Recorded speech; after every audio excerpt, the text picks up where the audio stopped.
രാഹുൽ ഈശ്വറിന്റെ വീട്ടിൽ നടത്തിയ പരിശോധനയ്ക്ക് ശേഷം രാഹുൽ ഈശ്വറുമായി അന്വേഷണ സംഘം പുറത്തേക്ക് പോലീസ് നീങ്ങുകയാണ്.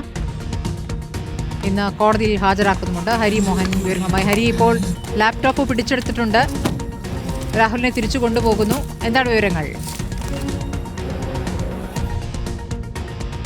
2 മണിക്കൂർ നീണ്ട തെളിവ് ശേഖരണമാണ് സ്മൃതി പൂർത്തീകരിച്ചിരിക്കുന്നത്.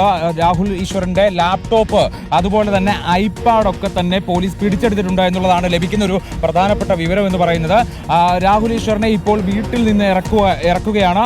ഇറക്കി നേരെ വൈദ്യപരിശോധന പൂർത്തീകരിച്ചുകൊണ്ട് ഉച്ചഭക്ഷണം കഴിച്ച ശേഷം കോടതിയിൽ ഹാജരാക്കും എന്നുള്ളതാണ് മനസ്സിലാക്കുന്നത്. 2 മണിയോടുകൂടി കോടതി ഇത് സംബന്ധിച്ചുള്ള കേസെടുക്കും. ഇപ്പോൾ രാഹുൽ ഈശ്വർ അല്പസമയം മുമ്പ് മാധ്യമങ്ങളെ കണ്ടപ്പോൾ പറഞ്ഞ ഒരു കാര്യം, രാഹുൽ മാങ്കൂട്ടത്തിന് അനുകൂലമായി വീഡിയോ ചെയ്യരുതെന്ന് പോലീസ് ആവശ്യപ്പെട്ടു, പക്ഷെ താൻ അതനുസരിച്ചില്ല, താൻ ഇനിയും വീഡിയോ ചെയ്യും എന്നുള്ളതാണ് രാഹുൽ ഈശ്വർ പറഞ്ഞത്. അതായത് നേരത്തെ പറഞ്ഞ കാര്യങ്ങളൊക്കെ തന്നെ രാഹുൽ ഈശ്വർ ആവർത്തിക്കുകയാണ്. മെൻസ് അസോസിയേഷൻ വേണം, അതുപോലെയുള്ള കാര്യങ്ങൾ തന്നെ രാഹുൽ ഈശ്വർ ആവർത്തിക്കുന്നു എന്നുള്ളതാണ്. പക്ഷെ പോലീസിന്റെ ഭാഗത്തു നിന്ന് കൃത്യമായ തെളിവുകൾ ലഭിച്ചു എന്നുള്ള വിവരങ്ങൾ തന്നെയാണ് പുറത്തു വരുന്നത്.